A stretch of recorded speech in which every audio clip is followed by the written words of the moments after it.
One cold billionaire, one brave dad. And a single moment that turns strangers into family. Drop a comment with your city. And subscribe for more powerful stories like this. The Bordeaux Hall was the kind of place where every glass gleamed and every candle flickered. Just so, but tonight, beneath the polished surface there was unease. Waiters carried trays with rigid smiles, their eyes darting toward the front doors. As whispers rippled through the staff like a current they could not stop. "She's coming, Alexandra Sterling." The name alone was enough to make the air shift. A billionaire whose reputation arrived 5 minutes before she did. Colder than the wind that swept through Chicago streets in January. They had all heard the stories. The server was reduced to tears because she brought the wrong vintage of wine. The matriarch was forced to apologize for a table that wasn't angled to her liking.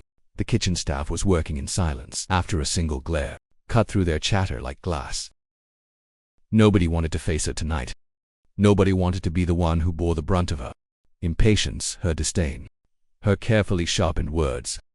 At one end of the dining room, a young hostess clutched her reservation book with white knuckles. "Do you think she'll notice if I disappear to the back for a while?" she whispered to the bartender, who only gave a nervous half-smile in return. Around them, the restaurant buzzed, but not with the warm hum of a Friday night crowd. This was tension disguised as activity. Glasses polished twice, forks adjusted. Menu straightened for the third time in as many minutes. Every sound seemed amplified. Every detail sharpened in anticipation of her arrival. And then the doors opened. Alexandra Sterling stepped inside like she owned not just the restaurant, but the very air within it. Her heels clicked against the marble floor in a rhythm that demanded attention. A black coat tailored within an inch of perfection framed her tall figure, her eyes cool and assessing. Scanned the room with the precision of someone accustomed to command. Conversation faltered. Waiters suddenly found urgent reasons to retreat to the kitchen. Even the music from the pianist seemed to soften. As if the notes themselves bowed to her presence, she paused near the entrance, removing her gloves with measured elegance, her voice carrying easily across the hush. "I despise being kept waiting," she said. Not to anyone in particular, but to everyone at once. The words landed heavy, slicing through the room with the authority of a verdict already decided. The hostess hurried forward, her practiced smile trembling at the edges around her. Staff exchanged glances filled with silent dread. This was the dance they knew all too well. An evening with Alexandra Sterling meant walking a tightrope, stretched thin between perfection and disaster. And as Alexandra moved deeper into Bordeaux Hall, the atmosphere followed her like a tide, leaving in its wake a silence thick with apprehension. In the far corner of Bordeaux Hall, away from the glitter of the chandelier and the sharp rustle of designer coats, Matthew Collins sat quietly at Ti's table. He didn't belong here, not really. And he knew it. His shirt was clean but plain, pressed as best he could manage after a long day's work. The shoes on his feet had seen better years, polished just enough to pass in this elegant setting. To anyone else in the room, he might have looked out of place. A man from a different world, seated among Chicago's elite. But Matthew was used to that feeling. He carried himself with the quiet strength of someone who had learned not to measure his worth by the cut with his suit or the thickness of his wallet. His worth was measured in bedtime stories, read to a 9-year-old girl, and packed lunches, scribbled with little notes, in the steady rhythm of a man who kept going, no matter how heavy the days became. His daughter Lily was everything. And tonight, even though she wasn't with him, Matthew thought of her with every passing moment. The invitation had come from Brian, an old friend who had long since left their neighborhood behind for corporate consulting. Brian had insisted that Matthew needed to put himself out there, to shake hands with people who might open doors to something better. "You've got the skills," Matt Brian had said over coffee one morning. "People need to see that you just need the right room." Matthew wasn't convinced. Rooms like this made him uneasy. The prices on the menu alone were more than what he spent on groceries in a week. He had arrived early, 15 minutes ahead of time, because that's what he did. Always early, always careful, sitting there. He glanced at the glass of water in front of him. Untouched, as if afraid that even lifting it to his lips would mark him as clumsy among the crystal and silver. He told himself he was here for Lily, just as he told himself every time he stretched beyond his comfort. If Brian was right, if meeting the right person could mean steadier work, better pay, maybe even a path out of the constant worry about rent and school shoes. Then the discomfort would be worth it, because Lily deserved more than patched-up sneakers and nights where her father came home, too tired to do anything but heat leftovers. Yet as Matthew looked around the restaurant with its velvet drapes and perfectly folded napkins, he felt the weight of eyes that weren't even looking at him. He imagined what they might see.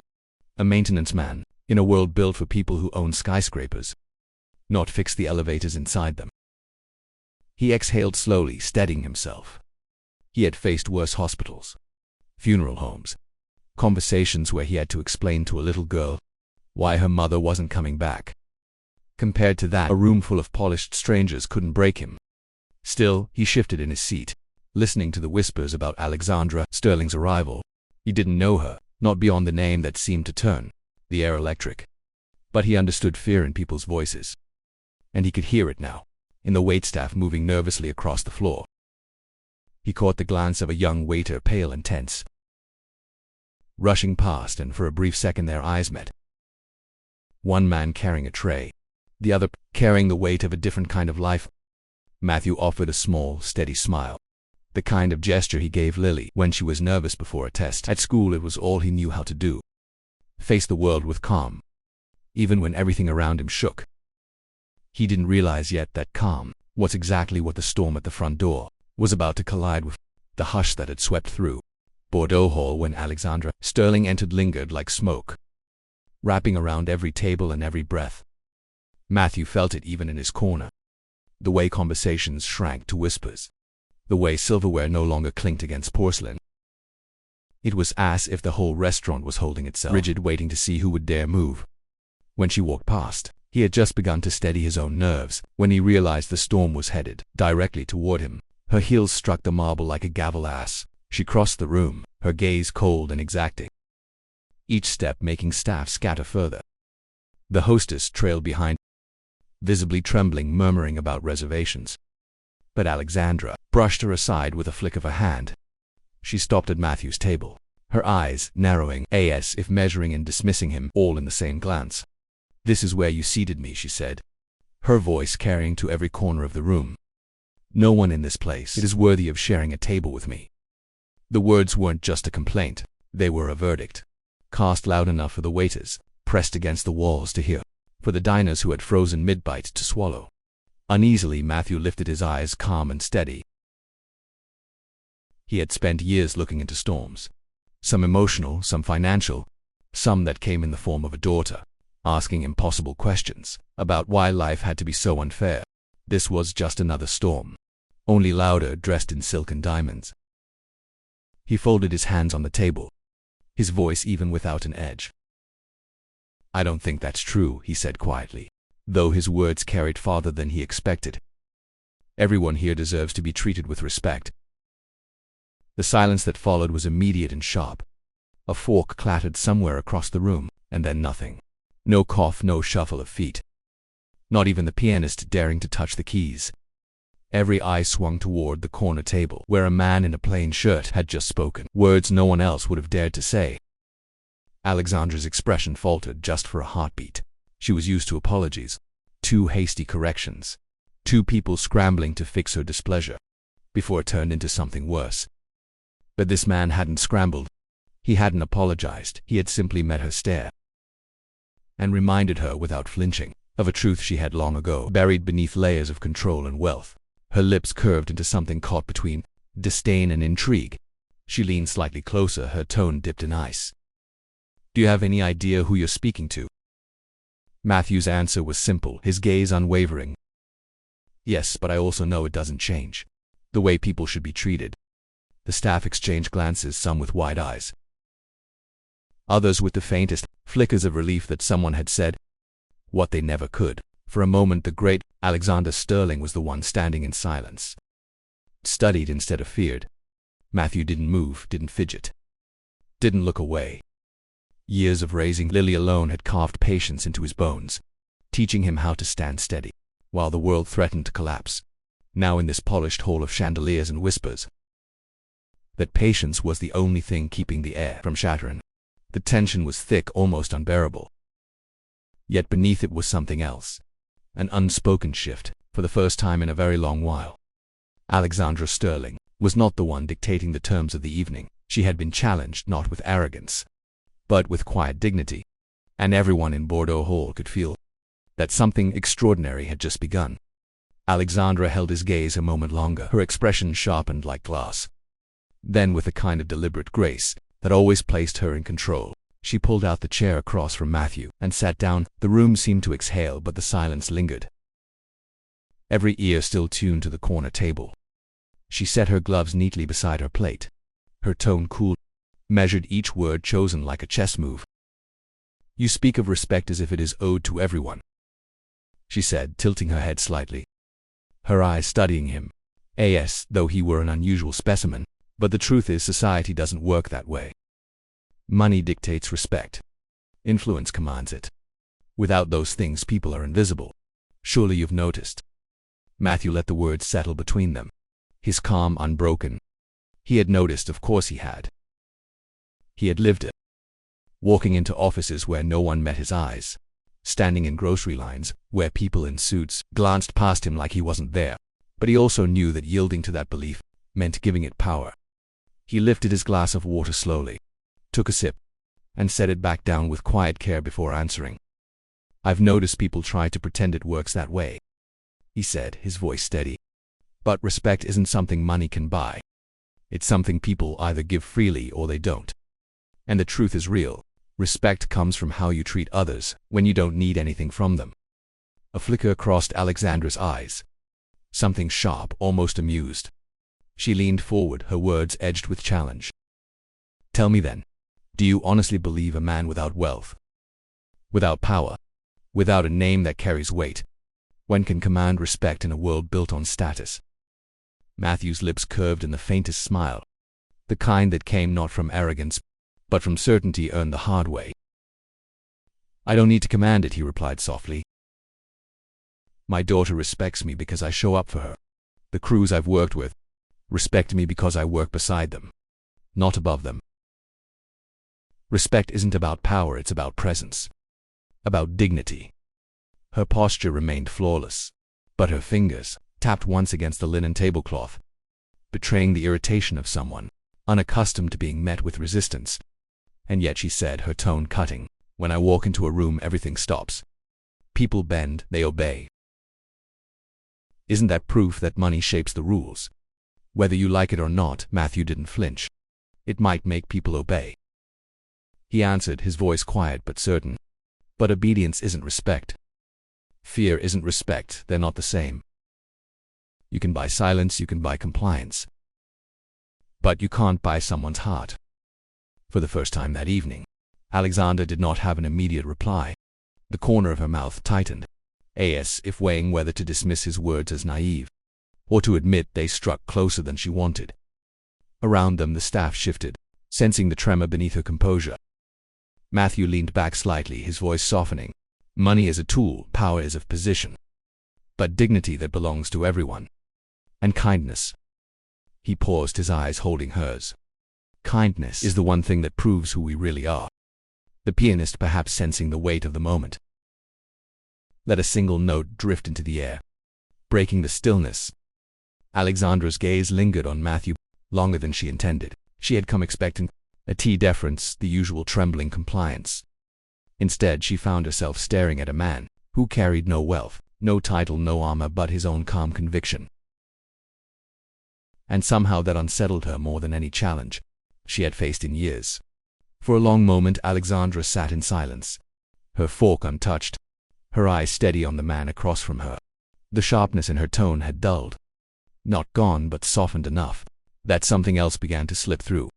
She drew a quiet breath, as though choosing whether to expose what she had kept hidden beneath years of Armakui Kung. She spoke, her voice still even but lined with something raw. "You think dignity and kindness can stand against the world I've lived in?" she asked, her gaze fixed on her glass of wine. "You have no idea what people are capable of when money is involved. Family, friends, even those who swore they loved me. They all turned, they all took. I learned early that affection was just a mask for greed, and when the mask slips, you're left holding the bill." Her words carried the weight of memory, sharper than any insult she had thrown before. She swirled the wine slowly, not drinking, her tone distant, now almost confessional. My own brother once sold me out for shares of a company I built. Partners I trusted stripped patents from under me, then smiled as though betrayal was just business. In love.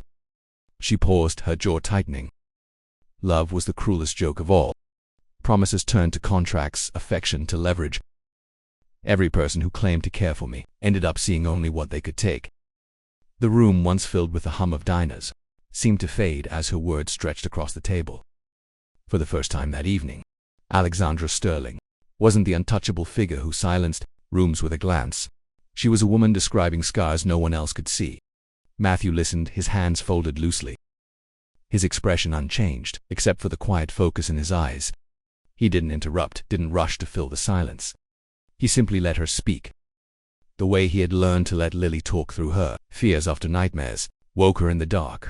When Alexandra finally lifted her gaze to meet his, he answered with the same calm he had carried from the beginning. I don't doubt any of that, he said gently. People can be selfish. They can betray. And what you've lived through, no one should have to carry that kind of weight. He paused, leaning forward just slightly. But punishing everyone you meet for the sins of those who hurt you, that doesn't protect you. It just keeps you alone.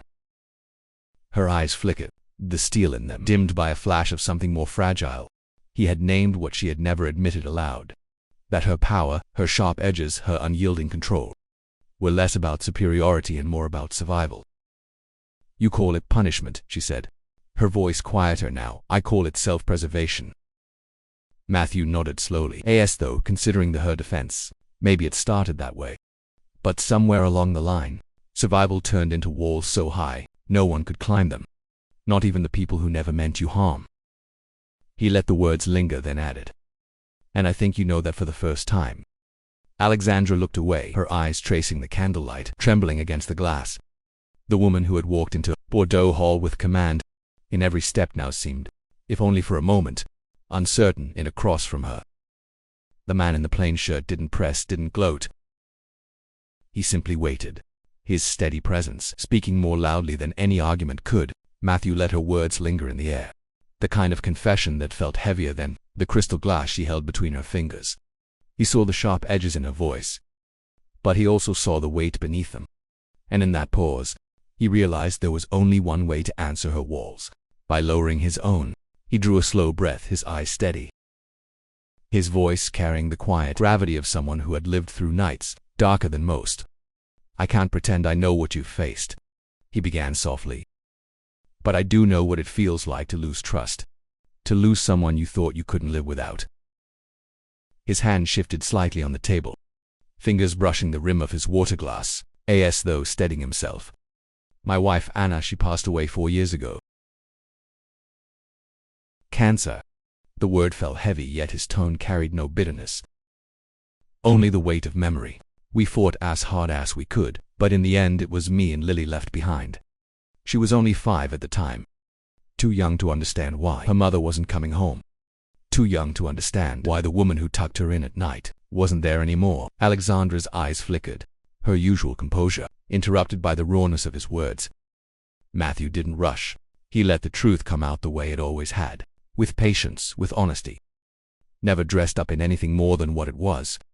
There were days I wanted to give in to the anger. He continued. It would have been easy to believe the world was cruel, that nothing good could come of it. But every time I looked at Lily, I knew I didn't have the luxury of bitterness. She needed a father. WHO could show her that even when life breaks your heart, there's still kindness. There's still hope worth holding on to. He paused, his voice steady but softer now. So I made a choice. Not because it was easy, but because she deserved it. I chose to live with faith, to raise her with love instead of fear, to remind her that even in loss, we don't have to lose ourselves. The restaurant seemed to shrink around them, the clinking of cutlery, the low hum of conversation fading to nothing. Alexandra, who had spent years silencing others, now found herself silenced, not by force, but by the quiet power of someone who had endured and refused to let grief turn him bitter.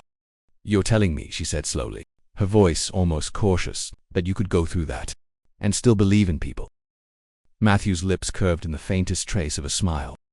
Not triumphant, not proud, just true. I couldn't afford not to believe, because if I stopped, then Lily would grow up, thinking the world is nothing but pain, and I won't let her carry that kind of burden. For the first time in years, Alexandra's cold gaze faltered, revealing something unguarded.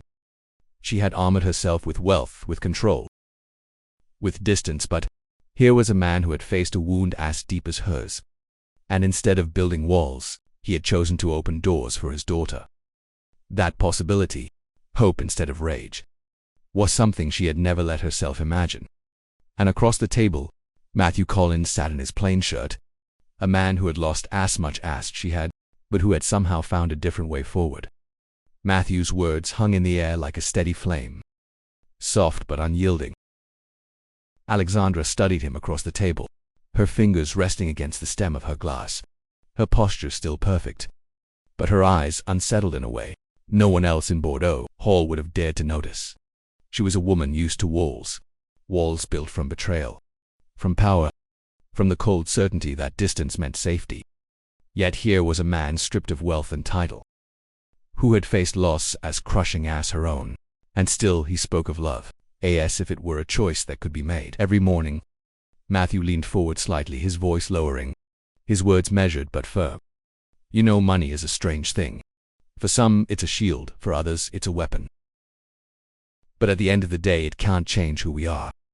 It only gives us more chances to show it. A person can use wealth to build walls so high, no one can reach them. Or he paused, his gaze holding hers. They can use it to build bridges, to create something good, something lasting.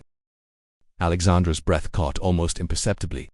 She had spent her life convinced that every dollar was another brick in her fortress, another layer of insulation against those who would take advantage. But bridges, that word cut differently. Matthew continued, his tone steady, almost conversational, but carrying a conviction that pressed against the armor she wore, and pain works the same way. When life breaks you, you can let it harden you. You can decide to hurt others before they get the chance to hurt you, or you can take that pain and choose to do the opposite. Choose to make sure no one else has to feel what you felt. The table between them seemed to disappear. For Alexandra, his words were not simple philosophy. They were a mirror held up to her life. Every calculated distance, every cutting remark, every dismissal of the people who served her, it all flashed through her mind not as strength, but as evidence of how thoroughly she had let the past dictate her present. She tried to answer, to summon the icy, to retort that had carried her through boardrooms and negotiations, but the words slipped away before they reached her lips. Instead, she found herself quiet, listening.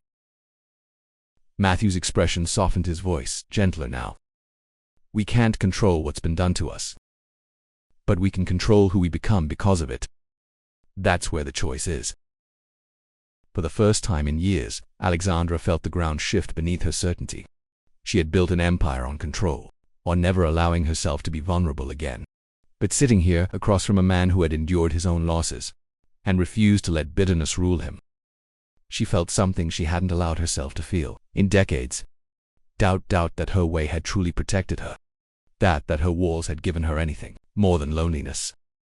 The dining room around them stirred back to life, hushed conversations returning, waiters moving cautiously.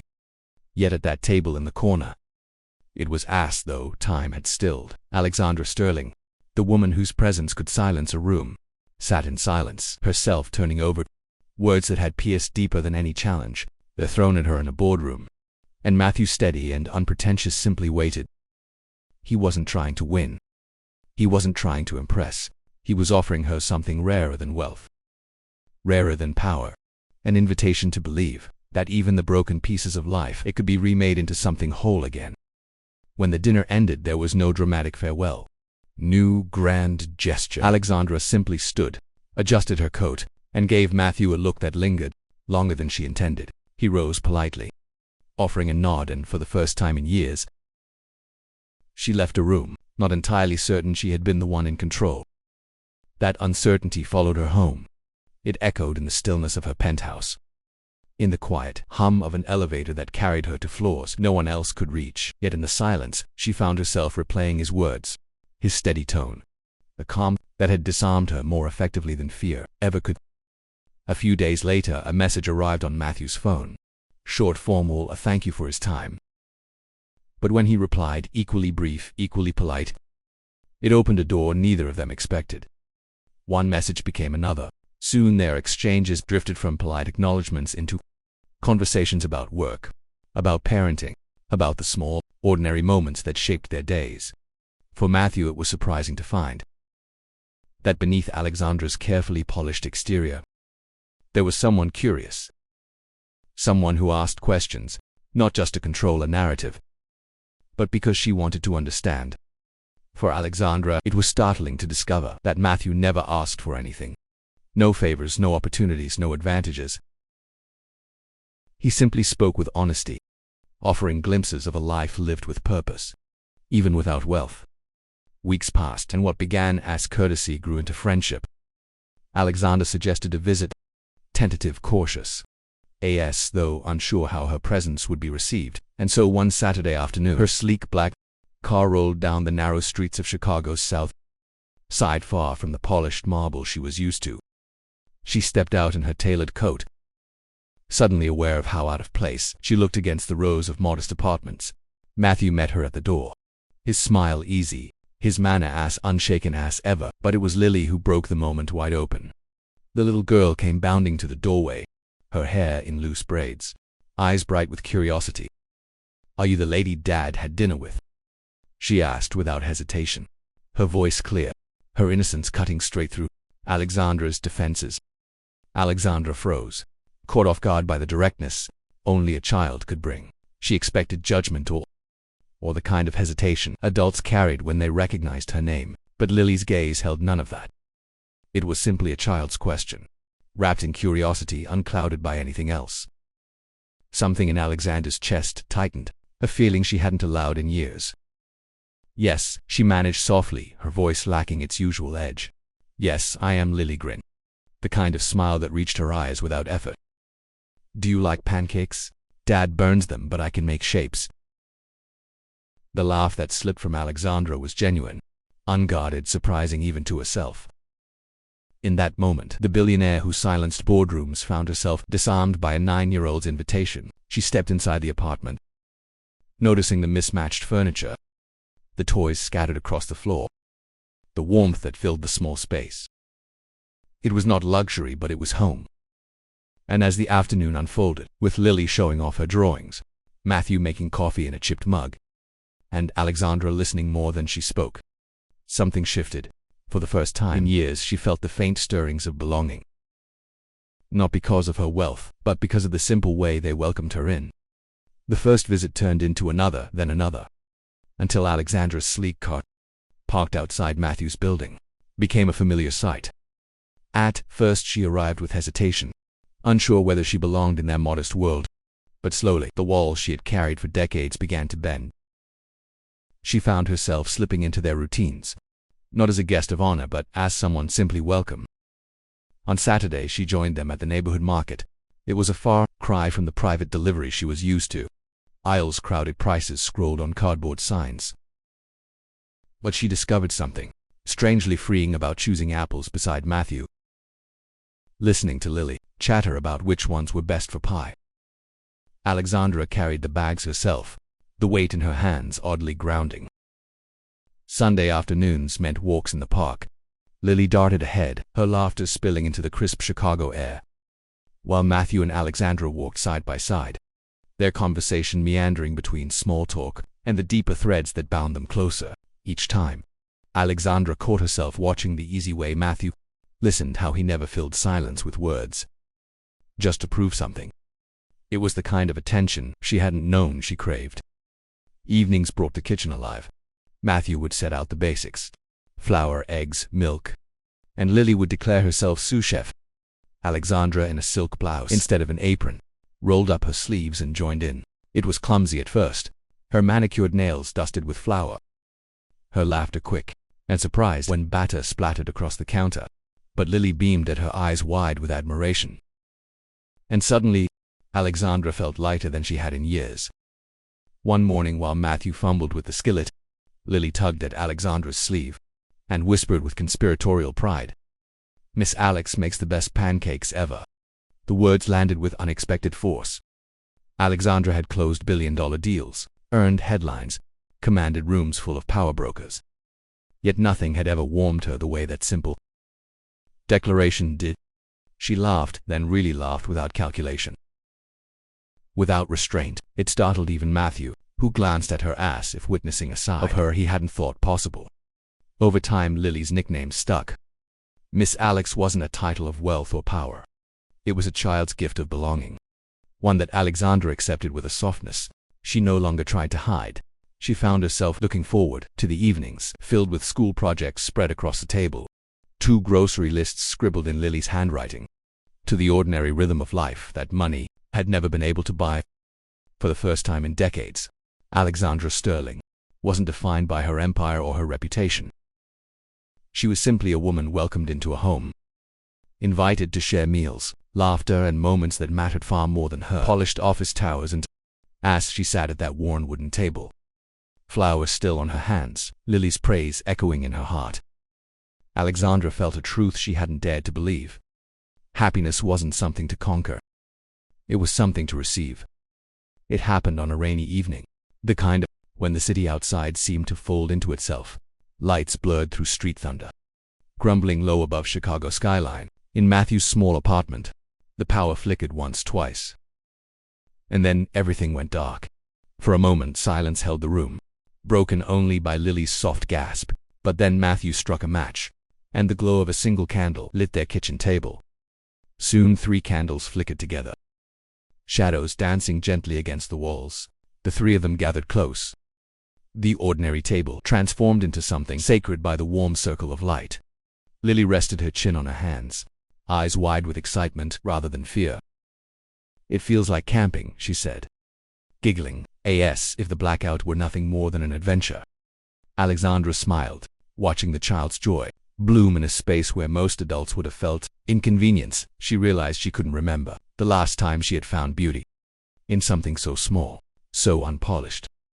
Matthew told a story then, one of the silly bedtime tales he used to invent when Lily was younger, about a brave little bird who built a home from scraps of ribbon and twigs. Alexandra listened, her laughter softening into something deeper, something she hadn't allowed herself in years. When Lily insisted Alexandra tell her own story, she hesitated, unused to being asked for anything other than decisions and orders. But under the candlelight, with Lily's expectant face and Matthew's quiet nod, she began to speak. Her voice wavered at first, then steadied, weaving memories of her childhood into a tale about a girl who thought she had to build a tower of glass to stay safe. Lily listened intently, and when the story ended, she leaned closer, whispering with complete sincerity, "If Miss Alex stayed here all the time, that would be so much fun." The words fell with the weight of innocence, simple but profound. Alexandra's breath caught. She turned toward Matthew, her eyes no longer the polished steel of a woman who ruled boardrooms, but the vulnerable gaze of someone who longed for something she had never dared to ask for. He met her look steady and calm, and in that silence her truth slipped free. "Maybe it's time I stopped living in that tower," she said softly. The words hung between them, fragile but real, a confession and a choice all at once. Matthew reached across the table, his roughened hand finding hers, their fingers intertwined, not with the drama of a proposal, but with the quiet certainty of 2 people who had already chosen each other through every shared meal, every laugh, every ordinary day. Lily looked at them and grinned, as if she had been waiting for this moment all along. "Does this mean we're a real family now?" Alexandra laughed through the tears. She no longer hid her answer, woven into the warmth of that candlelit room. And in that moment, the woman who had once lived in a tower of glass felt for the first time the strength of walls built not from money or power. Robert from Lum. The next morning the rain had lifted, leaving the city washed clean together. They walked Lily to school. Alexandra's hand joined with Matthew's, their steps falling in rhythm while Lily skipped ahead, chattering about her art project. The sidewalks glistened, the air crisp. What if I invited you to pause and reflect on the core of Alexandra and Matthew's encounter in this story? What do you observe about how a single act of quiet defiance, standing firm against rudeness, that unravels layers of isolation, transforming a billionaire's armored heart into one open to vulnerability and connection. Might this illuminate a profound truth about empathy and resilience, where true strength lies not in power or wealth, but in choosing kindness amid pain, bridging divides that bitterness has built. Consider in your own experiences. Have you ever felt the sting of being overlooked, or hardened by betrayal like Alexandra, or stood steady through loss like Matthew, only to discover that sharing scars fosters deeper bonds? What emotions arise when you envision Lily's innocent welcome, melting walls, reminding us that simple gestures of dignity can heal wounds we thought permanent? Could this teach us that life's most valuable lesson was at embracing humanity over hierarchy? Recognizing that everyone carries unseen burdens, and extending grace not only redeems others, but redeems ourselves, turning strangers into family. Now imagine crafting a heartfelt message. Drawing from these insights, how might you weave the story's emotional depth? INTO 200-300 words, evoking tears of recognition while inspiring hope. Let's explore together. Perhaps begin by jotting down the raw feelings stirred by their journey, then layer in a call to action that invites sharing personal stories and subscribing for more tales of transformation. What phrases would make it resonate, urging? Share your thoughts below on a time kindness changed you, and subscribe to join our community of hearts seeking connection. Share your initial draft, and we'll refine it step by step to uncover that emotional core